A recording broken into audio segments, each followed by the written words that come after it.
All right, and we're live. Peace, people. Thank you for tuning in. We have a special guest here with us today on Real Talk with me, Tehran Poole.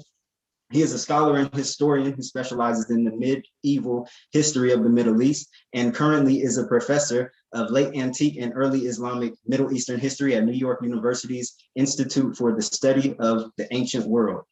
Best known for his academic works, Seeing Islam as Others Saw It, which was his doctoral thesis on non-Muslim accounts of the rise of Islam in 1997, Arabia and the Arabs from the Bronze Age to the Coming of Islam in 2001, and his latest book, In God's Path, the Arab Conquests and the Creation of an Islamic Empire in 2015. Please welcome our guest, Robert G. Hoyland. Thank you for joining us today, Professor. How are you doing? Great. Thanks for inviting me, Terrence. Nice to speak to you.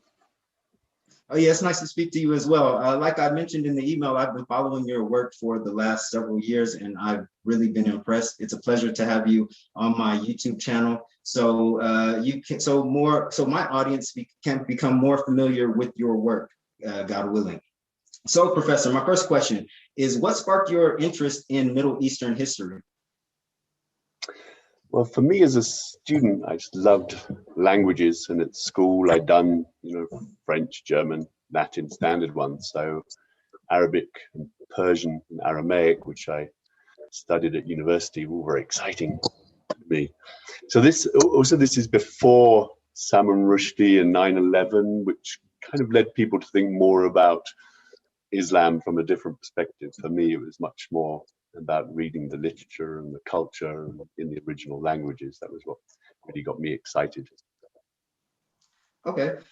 When you started to pursue your interest in Middle Eastern history, did you imagine seeing yourself where you're at today, or did you have different plans?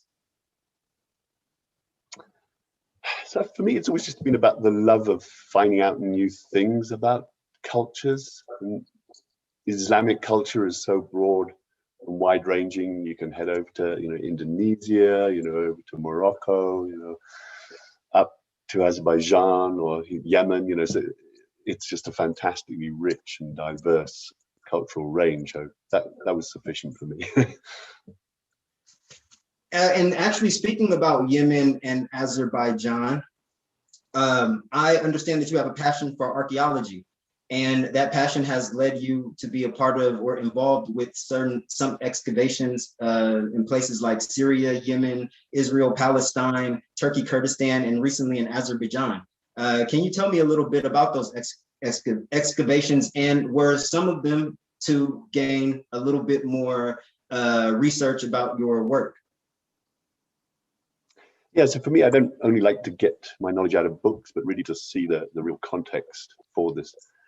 Cultures and the physical realities of the cultures. So whether it's inscriptions, papyri, buildings, any sort of the physicalness of these objects just fascinates me. And precisely because you have this huge range of environments, you go from mountains to deserts and so on, it's really important to see the setting if you're going to write history.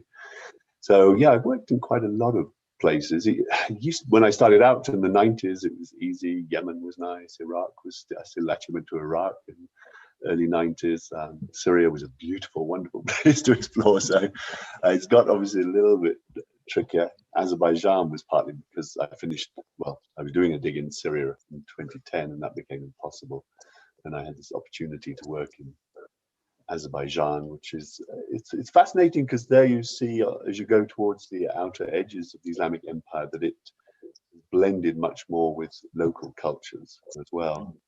More recently, actually went to the very north of India, northwest of India, southeast Pakistan, where again you get this very interesting kind of blend of cultures.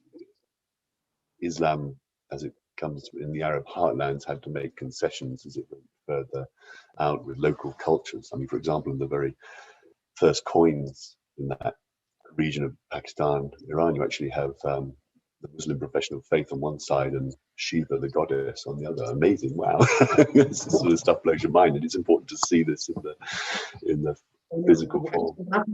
Sorry, when I first found out about that, I thought that was really interesting, because it seems like most Muslims today would have a heart attack seeing the God from another religion accompanied with the Islamic expression. But early in Islam, that was, it seems like there was no qualm about that.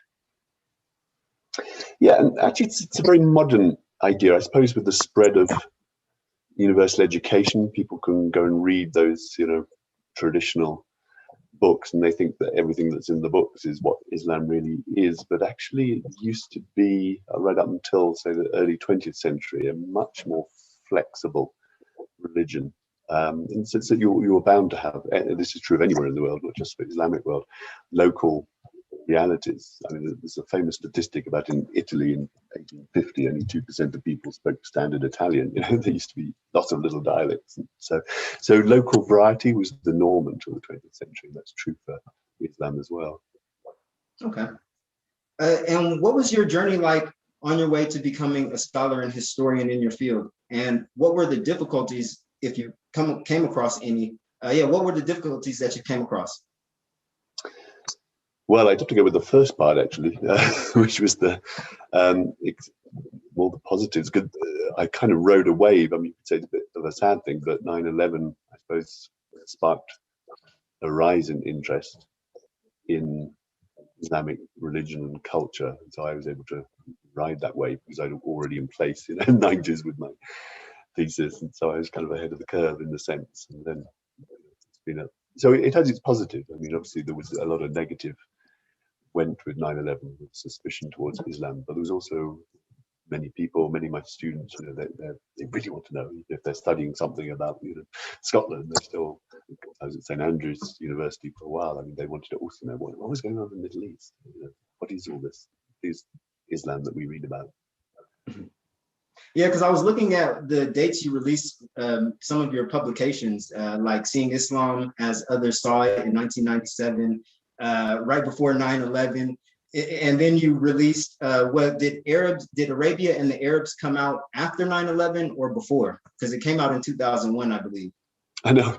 Yeah, amazingly, it came out in September. I mean, coincidentally, it came out in September 2001, which actually an American book club bought 3,000 copies straight away off the bat, just because of 9/11. I kind of benefited a lot from that.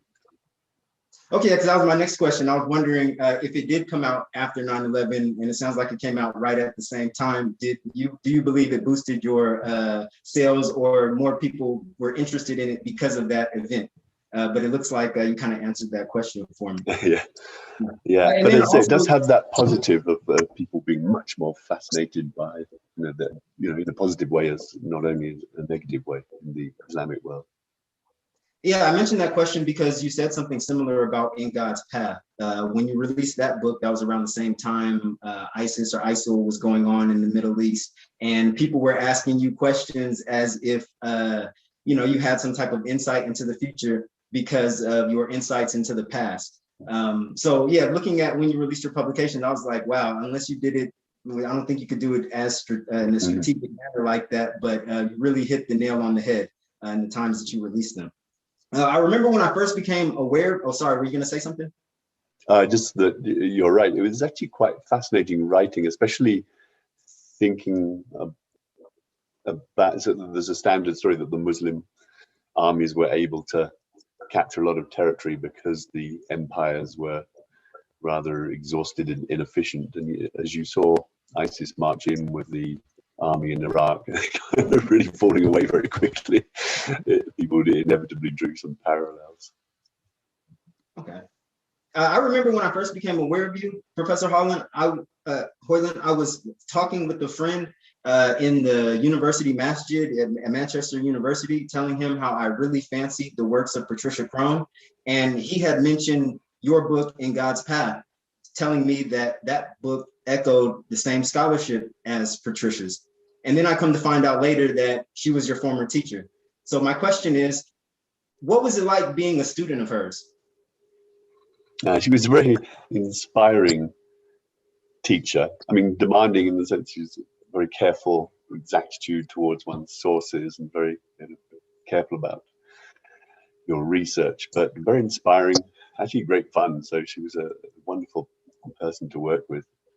And I was there right from, I mean, she was very much the reason I got into the subject in a way, because I was an undergraduate with her as well, so from the age of 18. Mm.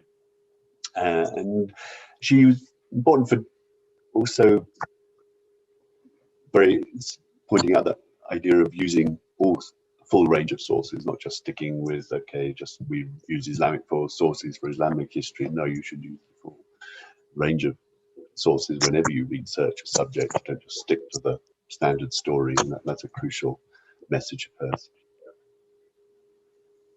And I understand that during your undergrad, she was working on two of her publications, Meccan Trade and God's Caliph. I believe God's Caliph came out before Meccan Trade. What was that like, being in the environment of those two works, especially Meccan Trade? When I talk to my non-Muslim friends about Islamic history, that publication comes up almost all the time. And they say, you know, Patricia Crone said that Mecca didn't exist on maps before a certain time, and then we get into a discussion about that. So just going back to my question, what was it like being a student of hers while she was putting together those publications? Patricia was a great believer in research-led teaching, so she actually tested out her ideas on you, and she really encouraged us as students to debate those ideas.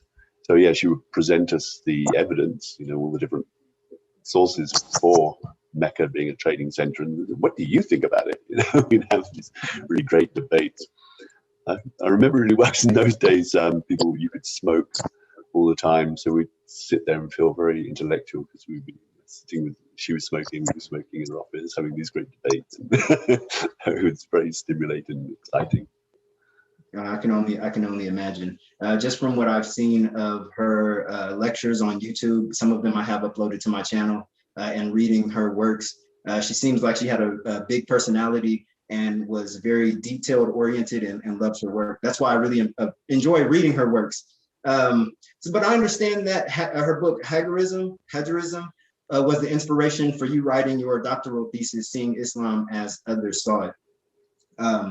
Some friends of mine would call it Hajarism light, because it seems like it's along the same lines. But at what point does Seeing Islam as Others Saw It depart from Hajarism, and in what way is it still along the same lines? So they're putting out an idea, a theory. I mean, it's a very 70s sort of work. I tell my students, think of the 70s, you know, big hair and flares. It's that this is the academic equivalent. Let's just throw out this great idea and see what people think. So they didn't actually go into the question of, can we rely on the Christian, Jewish, Zoroastrian sources? They said that it was more of a what if experiment. What if we just take what the non-Muslims say and just run with that? That's how they come up with this idea of theirs in the book, that actually you get this fusion of Judeo-Christian ideas with apocalyptic stimulus to kind of drive forward Islamic conquest. So my question was a different one, was simply, you know, more prosaic in a way. Theirs was much more exciting, really. But can we rely on those sources that we use? Let's look at those sources more carefully. So it, in a sense, does the groundwork for assessing more carefully the theories put forward in Hajarism. Doesn't invalidate them really, but it does, of course, make the point that those sources themselves are problematic. Yes, Islamic sources are problematic because they only start to be written down 200 years after the Islamic conquest. But it's never just a question of, is the source late? Sometimes you can get a contemporary who sees that it doesn't, either gives it a twist to the story. I mean, anybody who works in insurance and tries to work out what happened in a car crash knows this. People say surprisingly different things even when they were looking at it. So the fact that a source is late isn't automatically guarantee that it's wrong, just as the fact that a source is contemporary is a guarantee that it's right. So mine was much more careful looking through the sources so that Hajarism could be assessed more carefully. Okay, so it's safe to say that Hajarism was more of an experiment of hers. Because I was talking with a friend of mine, and he was under the assumption that under pressure, she climbed down her thesis and kind of backtracked due to pressure. But I was like, no, because it seems like in her later research, she moved away from that idea, just from what I've been able to understand. So it's part of just she was intellectually curious. She got involved in many other, many things interested her. So she went in many different directions. Yeah, she told me actually after her thesis, for example, which was on the Mawali of the Umayyad period, she just wanted to go somewhere else, and she started looking at the evolution from tribe to state in the ancient world. So she headed off very different. You see this with her book on Iran, nativist prophets, very sort of different context and question. So, but she didn't really change her ideas, and you can see this if you look at some of her later work on the Quran. It's quite a nice article of hers, How Did the Quranic Pagans Make a Living? And she just looks at the really physical detail, which nobody had properly done when the Quran's talking about, like growing olives or things like that. It says there's agriculture in Mecca, but what? Mecca's barren, how can that be? So she's still actually in that article says about, well, it must be further north Mecca, going back to that idea of Hagerism in the 70s. About that point, I think about that all the time, and some of my non-Muslim friends, they ask me about her position on that. I believe she has another paper similar to the one you mentioned. The audience, the Quran, the audience the Quran was speaking to, I believe, and yeah, a lot of the what's described in the Quran kind of describes what goes on in North Arabia as opposed to what is in the Hijaz. But I was wondering from that, is it because, from what I understand of Muslim history, that Christians or the inhabitants of the Arabian Peninsula will come down from the north to debate with Muhammad?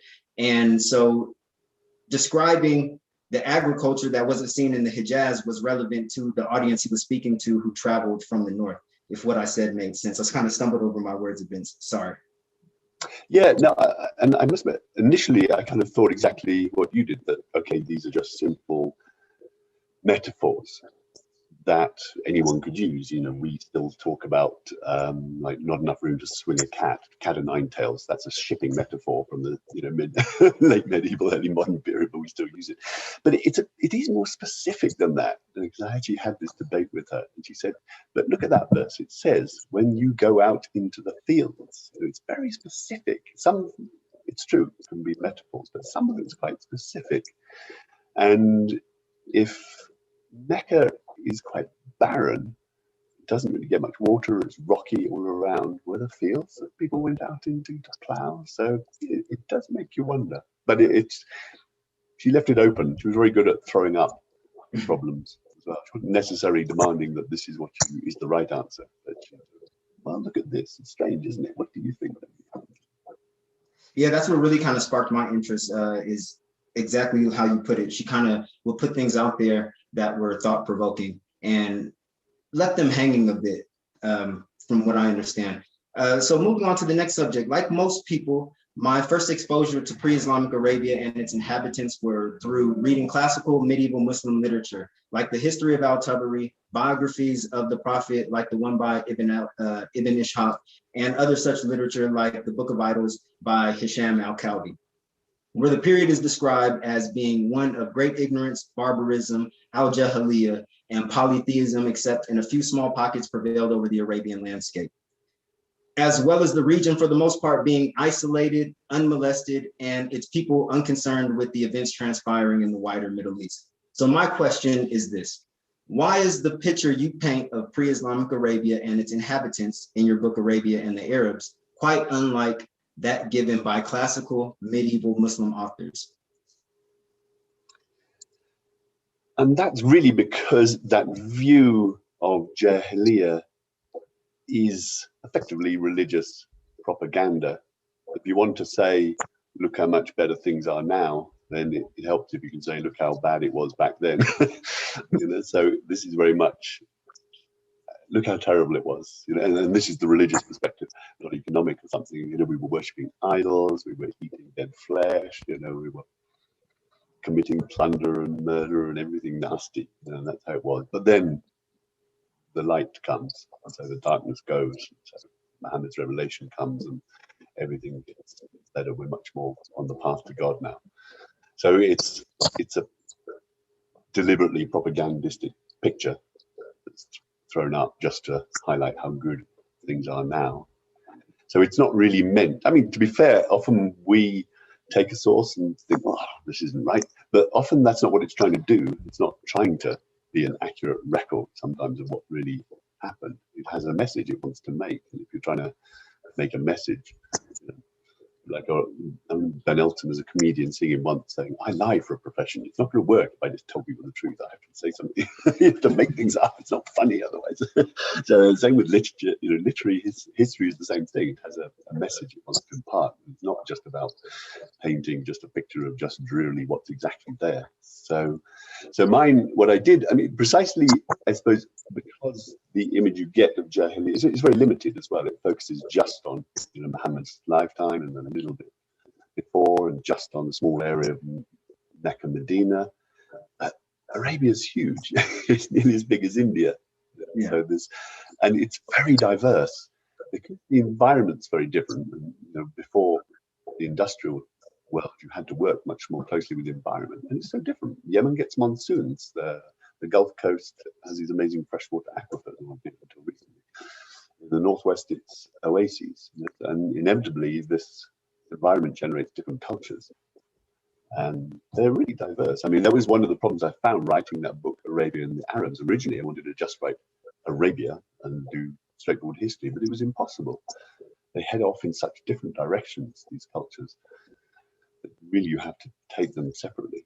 Ancient Yemen is a world apart from the ancient Gulf. They're all ancient, but they're really different in their nature. It just follows so much from the physical environment in which they emerge. Yeah, speaking on how big the Arabian Peninsula is and its diversity, I noticed that Arab identity in the pre-Islamic as well as in early Islamic period have become the subject of some debate in recent times. So with what you just said about it being so expansive, the Arabian Peninsula, and the people being so diverse, did in pre-Islamic times, Arabs constitute a homogeneous people across the whole peninsula? So it's crucial which time you pick. So Yemen is a very impressively long-lived civilization from about 1000 BC to at least 560 AD. And that's the span for which we have inscriptions. And in those inscriptions, they're very clear they are not Arabs. They speak about the Arabs to the north of them. We are not Arabs. So they remain quite distinct. But something is changing really it must be just around the childhood of Muhammad, where we start to see Arabic inscriptions emerge. And also in those texts of ancient Yemen, Arabs are playing a more and more major part in the cultures of those Yemeni, those little small states, city-states around there. And that Arabs become mentioned increasingly through to the 6th century. So more people are presumably identifying as Arab. What exactly happens is very difficult to know, because people often like to think of their identities as fairly fixed, but it isn't innate, something you're born with. But of course you can become, you know, maybe if I'm here for another 20 years, I'll start to say I'm American first, right? That I had some British ancestry. But, you know, so these things change, and languages change. You can learn a language as well. So it's quite difficult to detect this, what exactly lies behind this Arab identity. Language must be playing a part. So the first monumental inscription in Arabic is from 567 AD. You know, so it's like around the time of Muhammad's birth. And then Muhammad's is the first text, large-scale text in Arabic that we have. There possibly could have been others, of course. But he makes a point in the Quran. He makes a distinction between Arabi and Ajami. And there's obviously some people who don't like the fact that he's produced this revelation in Arabic, because they feel it should have been in Ajami. I think that means Aramaic myself. That's a traditional language of revelation. It was for the Jews, it was for many Christians. So this is something new. The fact that he keeps, repeats this quite a few times. This is an Arabic Quran. It's a pure Arabic speech. I think it's because this is novel. This is an innovation. Okay, so you mentioned a major Arabic inscription in 567. The Al-Namera inscription, was that not a major Arabic inscription as well, even, and it predates, I believe, what, 328 CE? Yeah, so sorry, I should make a distinction there. So I said monumental from i.e. it's on a monument. So the Namara inscription is personal in the end. It's someone's tombstone. You can put what you like on a tombstone in whatever language you like. It's up to you. That's a personal choice. Okay. So it's still striking, of course, but okay, inevitably in the languages, in any empire, you have hundreds of languages. Roman Empire, of course, very polyglot. People write their tomb inscriptions in many different languages. Nothing surprising there. But the one from 567, so it's on a church that was built by a guy called Sharahil in Salem. He's obviously a local Arab. It says philarch in the Greek. It's actually Greek and Arabic. The Arabic's primary, but Greek is there too. And it calls him a philarch, a chief. He's probably got some local office in the province. But this is on a church. It's for everyone to see. It's public. You can't just put what you like on a church inscription. You'll probably get the Roman governor saying, hey, that's not yours to choose. Yeah. So it means it's also being recognized as an official language. That's very different from a tomb inscription. But you're right, Arabic is, of course, a language. We don't know how much, but it's a language of the fringe groups and the Roman Empire, back a long way. But this appearing on a monumental church inscription, that kind of changes the game. That means it's being accepted as an official language of the empire. There's only three others. There's Latin, Greek, and Aramaic. Those are the other accepted ones. So it's joining the ranks of those official languages at this time. Okay, going back a bit, you mentioned that in Yemen's most ancient times, there were no Arabs, no sign of Arabs from what we find in the inscriptions. And when we find Arabs mentioned in South Arabian inscriptions, they're mentioned as outsiders. This is totally different than what I understand from the traditional sources, where we are told Arabs originate from the south and migrated north. So what you're saying, that's not the case. Where do Arabs come from in the peninsula if they did not originate in the south?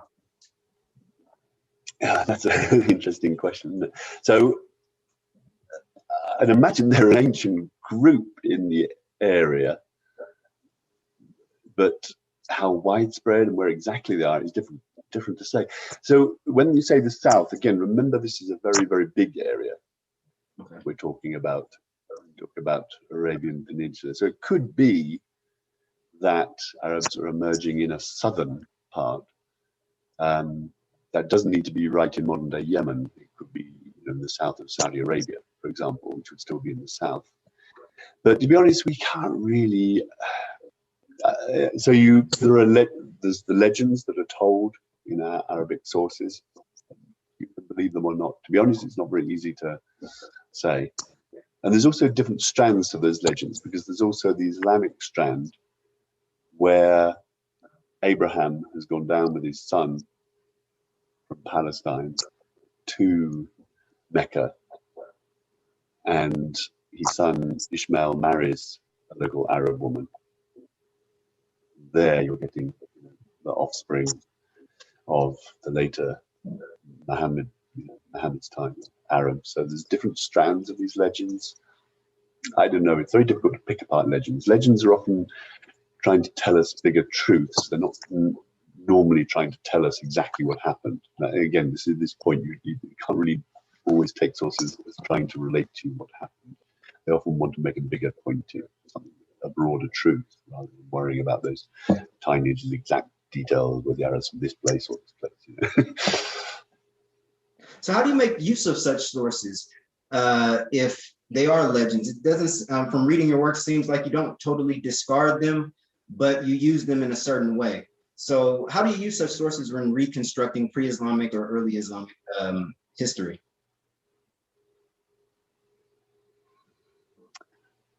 it depends a bit what sort of history you want to write, I suppose, whether you want to write the very details of exactly what happened sort of history, or to try and think of broader currents. Because one thing we can say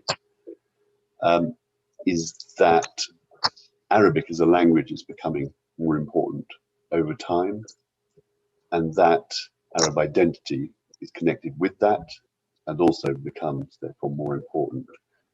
The difficult question is whether it's the Arab conquests obviously unite people. Participation in an event is always a uniting experience to some extent and brings people together. And then a monumental event like this, which also afterwards led to an empire that groups participated in as Arabs, that also massively increases that sense of identity.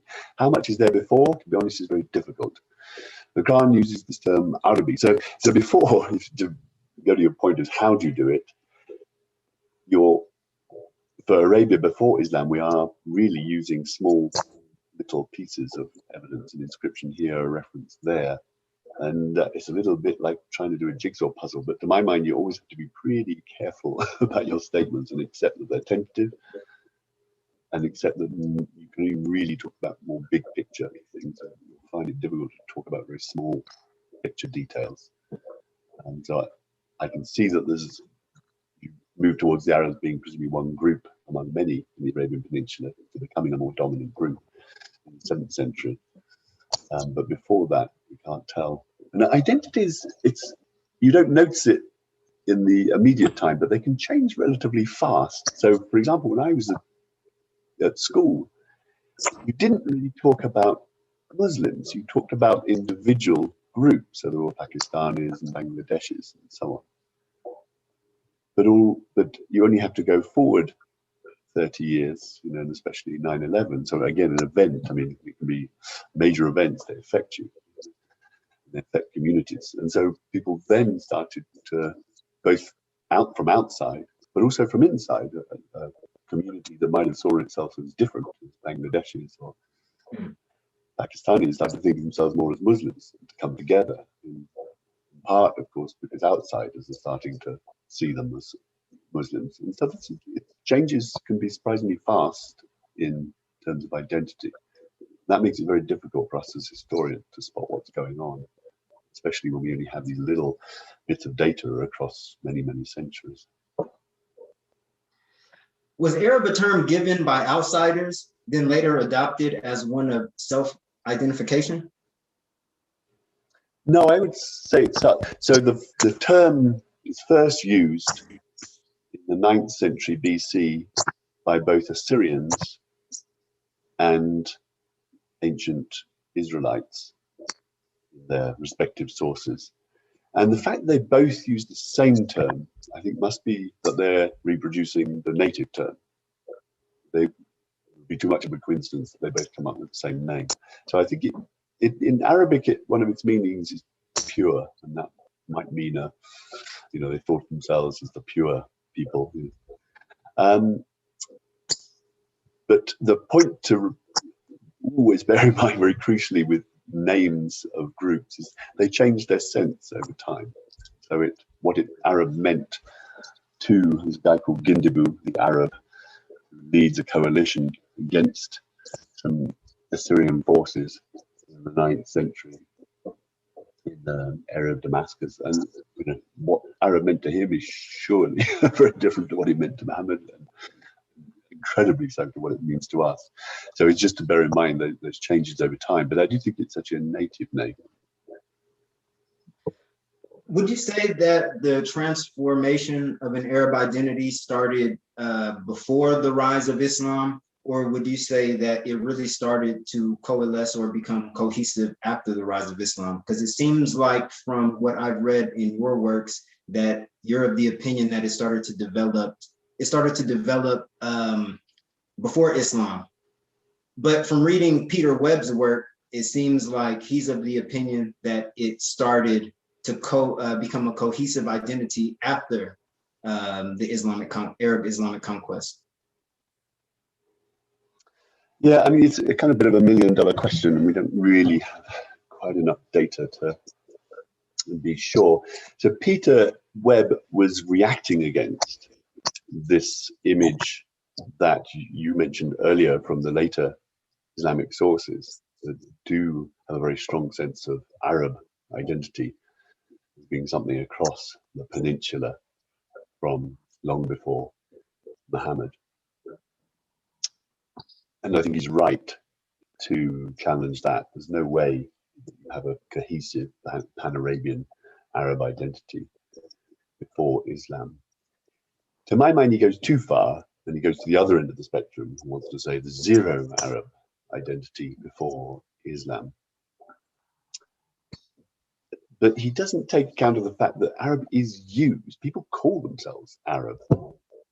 What it meant to them is a different question, but we have about 5 occasions where people add the Arab after their name. It may be because, so in 105 AD, the Romans annexed the Nabatean Empire. It's based in Petra, but it extends well into Saudi Arabia, and they annexed that, and they called it the Arabian province, or in Latin, Provincia Araborum, the province of the Arabs. So Arabs means people who live, or one of the meanings of that term is people who live in that province. It's a big province. It's going all the way down to the Medina area. And the north, it extends up to Bostra, which is in the very south of modern Syria. So it's a big area. And presumably some of them, you're talking 500 years, from the creation of the province in 105 AD up into Muhammad's lifetime.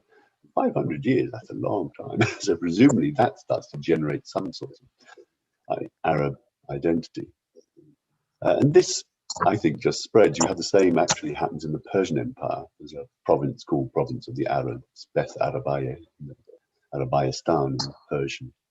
And so I think around the dry fringes empires of Rome and Persia, you get areas that are called lands of the Arabs, and this generates kind of increasing Arab identity, especially as Arabic becomes more used at not just at the spoken level, but more used as a written language. And this you see in the Quran already, Arabi, the term Arabi. Yes, it refers to a language, but language is never only a language. It always generates some identity.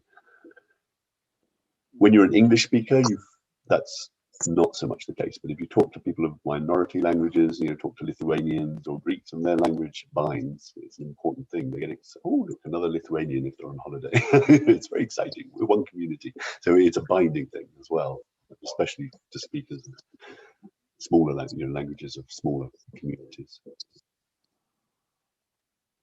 Yeah, from what I've been reading, it seems like the Arab presence in the peninsula was growing as time got close to the rise of Islam or the appearance of advent of Islam. And then it really started to kick off after that.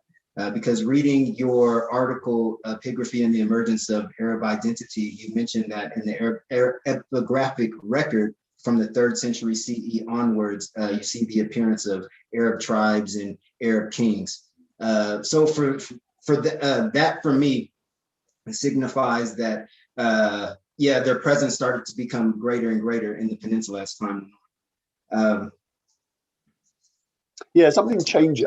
I mean, to me, I think what changes is that as the Persians and the Romans start an increasingly kind of cold to hot war with a number of confrontations, what tends to happen, as we see in the Cold War in the 20th century between Soviet Union and America, is that you try to pull in allies from other places. And so I think both sides were involving Arabic-speaking tribes into their orbit. They provide manpower, military manpower, very important to the Cold War situation. They give them money, they give them subsidies, they give them titles, so they become more prominent. They have money, they can use it for what you do if you're a minor little king somewhere. You use it for patronage. You pay poets to say how wonderful you are and so on, and they say it in Arabic. And so this allows for, there's more of a culture. So we see that emergence of pre-Islamic Arabic poetry, certainly by the 6th century, probably earlier. So there's more elements of identity come in. You've got the language, you've got literary expression and poetry and so on. So that's how slowly you see an increase in Arab identity, I think, in that lead up. I still would probably agree with Peter Webb and Fred Donners the saying that the conquests are incredibly important in spreading a sense of Arab identity. Because once they become rulers over the ancient lands of Iraq and Iran and the Levant, they're competing with people who say, well, we're much more ancient than you are, so they want to be able to say, yes, but we Arabs, the other people are saying we Greeks, we Syrians, we Persians. So they join in that kind of boasting game, if you like. We Arabs are also ancient. And that again provides more sense of community and identity. Yeah, that's another topic I would like to research that you mentioned in your book, In God's Path. It was towards the end, or it might have been the last chapter, Arab Islam versus Gentile Islam. I thought that was, it was really thought-provoking because you see a lot of the same debates within the Muslim community. Is Islam Arab-centric religion, or is it not predatorily, or is not culturally predatory, and it can accommodate a wide variety of cultures that that end up making Islam their own. Just going back to one question, seems like there used to be a distinction between, and I might say this wrong, Al-Arab, settled Arabic speakers, and Al-Arab, Bedouin. Similarly with Arab and Saracen. When did the lines become blurred between the two terms to where Al-Arab stopped meaning settled Arabic speaker and took on the Bedouin archetype? So I don't think they're separate really, but it's tricky in the linguistics. So Saracen, though you said that's a totally different thing. That's a Greek term. Ptolemy mentions them in the 2nd century AD as a tribe in the northwest Arabian, southern Palestine area.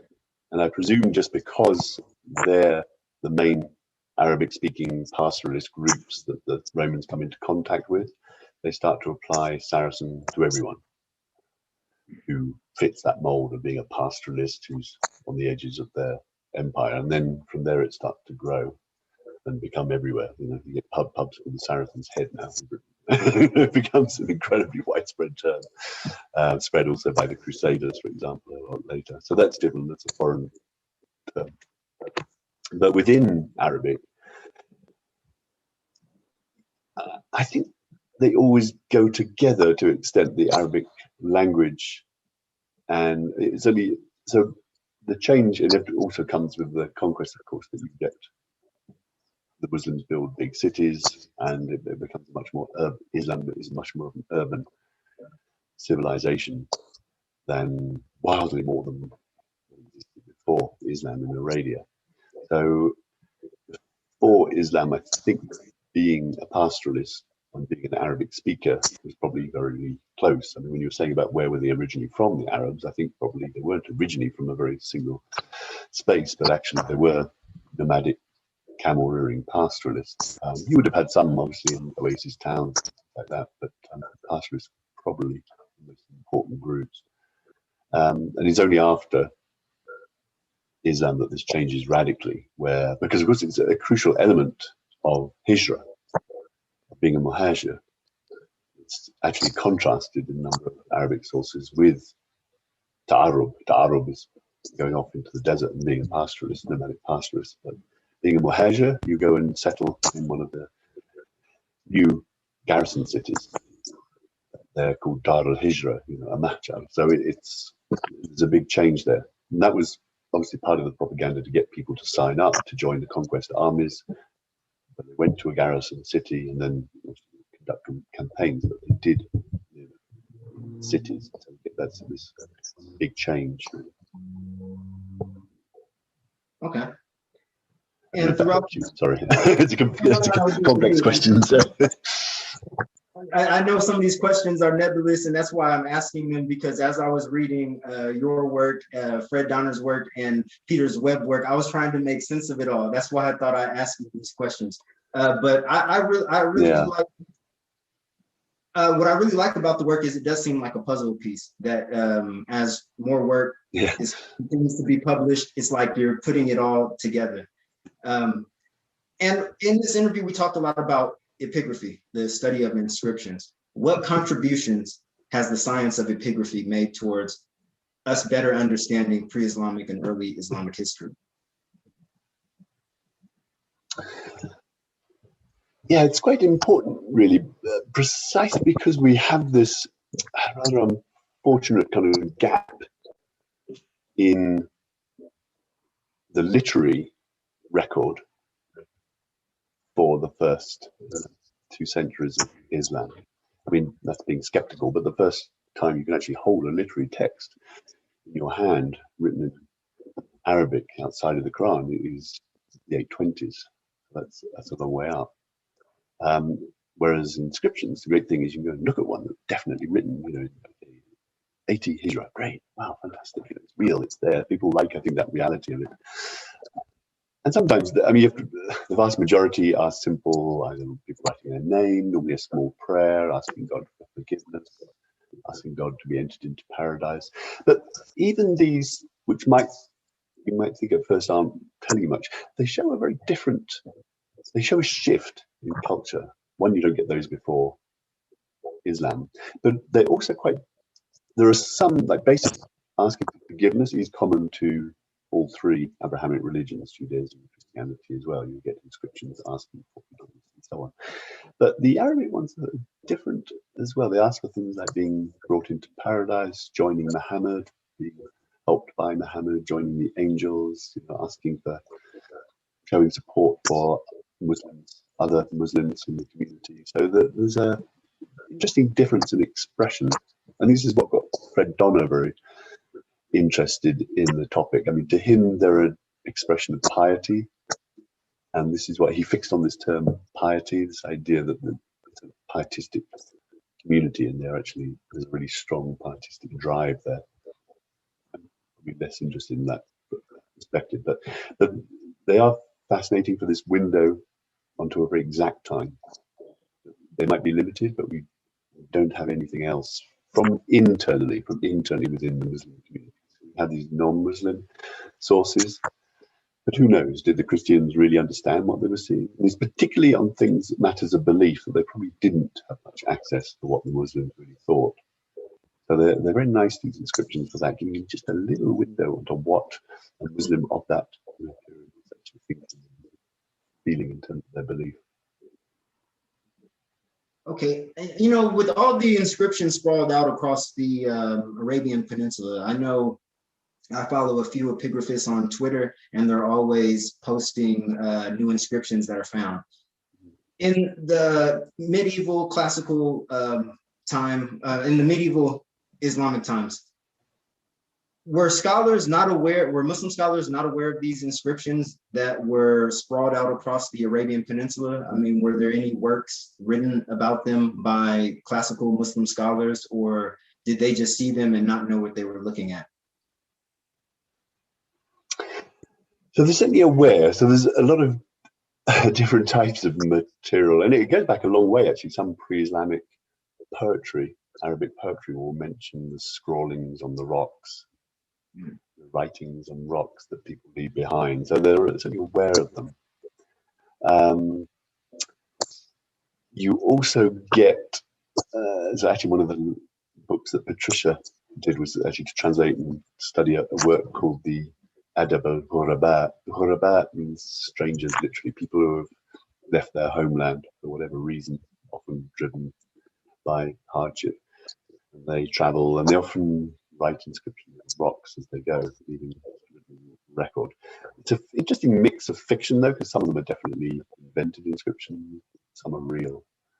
But it's a literary theme. It's observations. People loved inscriptions. They couldn't. Strange letters. Often people say about how someone dug somewhere and they found a rock and they have this strange writing on it. surely it must have been written by ancient people, maybe Nabonidus, maybe, you know, ancient Assyrians. And so that it fascinated them in ways. But there wasn't a study, you know, like a careful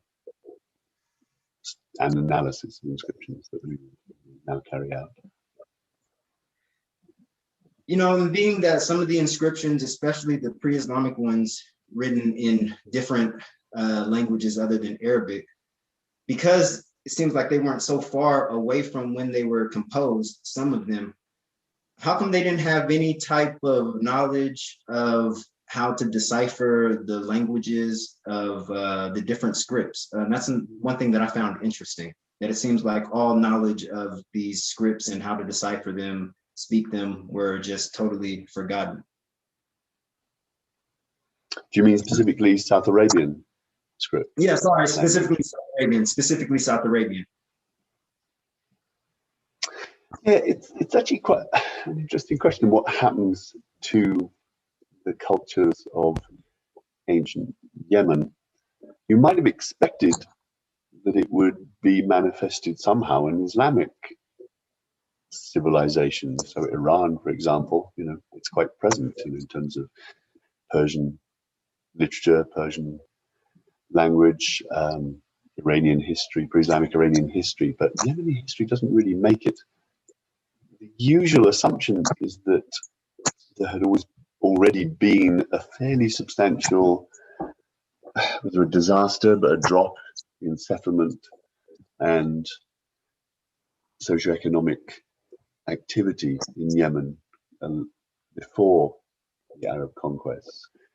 So, for example, the last inscription in Sabaic, the language of ancient Saba, Sheba, is from 565. So it stops before Islam. And the fact that that's the last, I mean, it presumably means that things have been not going well for a while. You don't just suddenly think, I stopped writing inscriptions now. So presumably there's some fairly substantial downturn in South Arabian society. So they're not in a strong enough state to be able to present, you know, their own culture in the new Islamic civilization in the same way that, say, Iran did.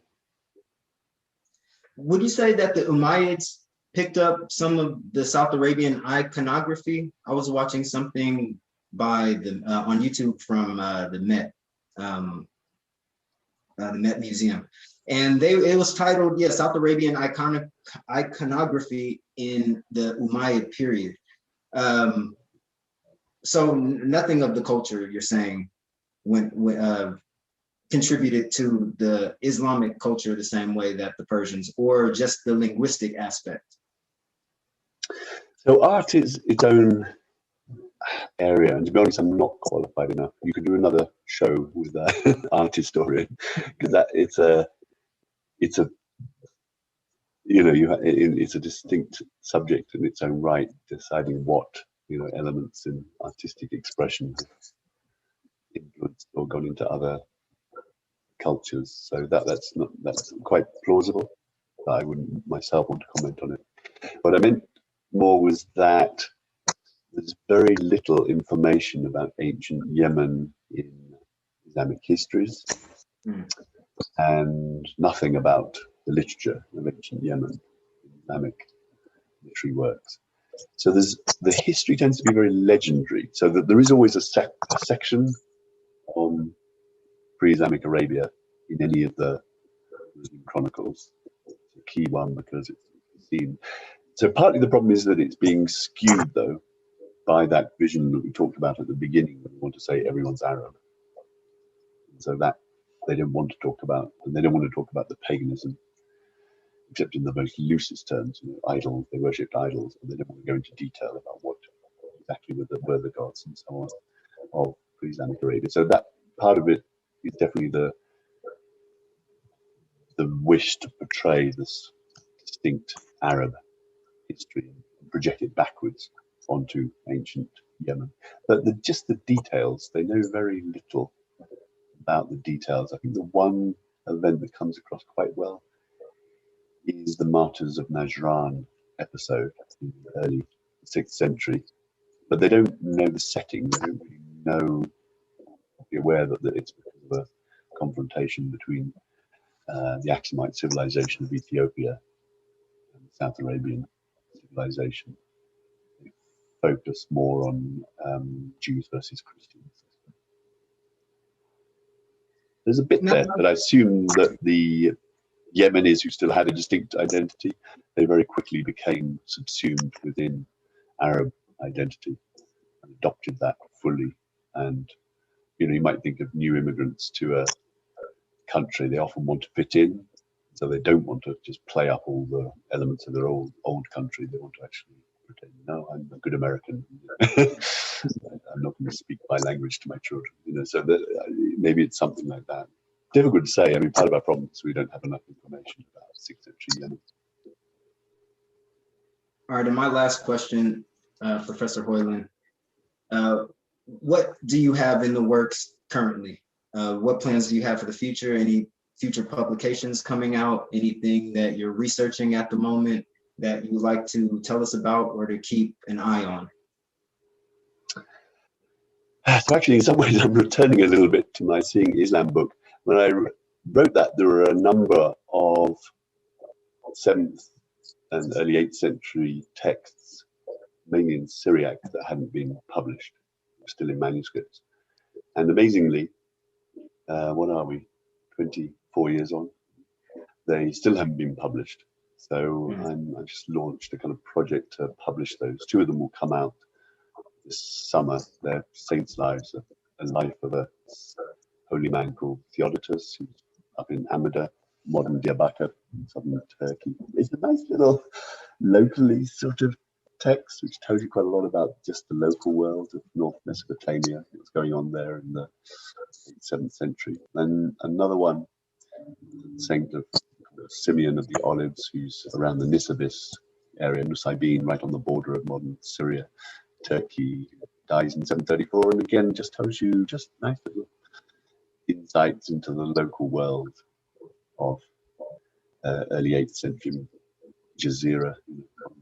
So it's kind of getting these out. It's nice, I think, if scholars have more, these sort of texts are much more available. These days we want everything to be online, easily available. And I'm a great believer in that, democratization of knowledge. So I'm doing my best at the moment to put a number of texts that have been hidden for far too long to make them available. Otherwise, I'm hoping to start a new excavation. But yeah, go ahead.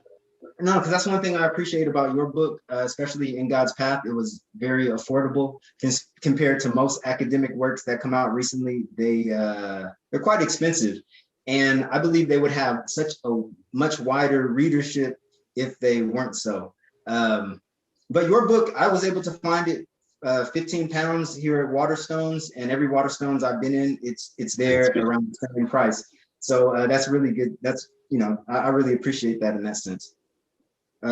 Thank you for joining me on my YouTube channel. I've been wanting to talk to you for a long time. When I sent the email, I just was rolling the dice. I didn't know if you would respond. I was shocked that you responded back within 2 days. And within that 2 days, I was within the week setting up the interview to now, I've been going through a lot of your works, a lot of your articles, and it was hard to kind of put together what exactly I wanted to ask you. I wanted to focus more on In God's Path because I thought, okay, it's a much shorter work. It's only about 220 pages, but reading it, I don't know, there's a lot to unpack. Even though it's a short book, there's a lot in it that needs to be unpacked. And I'm surprised that you were able to condense so much information in such a short book. Thanks. I did it for students really, because when you teach, one of the things that can be it'd be difficult to get all you want to say out into a course. So now I can say, okay, this is all the stuff I wanted to say to you, my students. Go read it. All right, and if you would like to have any closing words, Professor Hoyland, the floor is yours.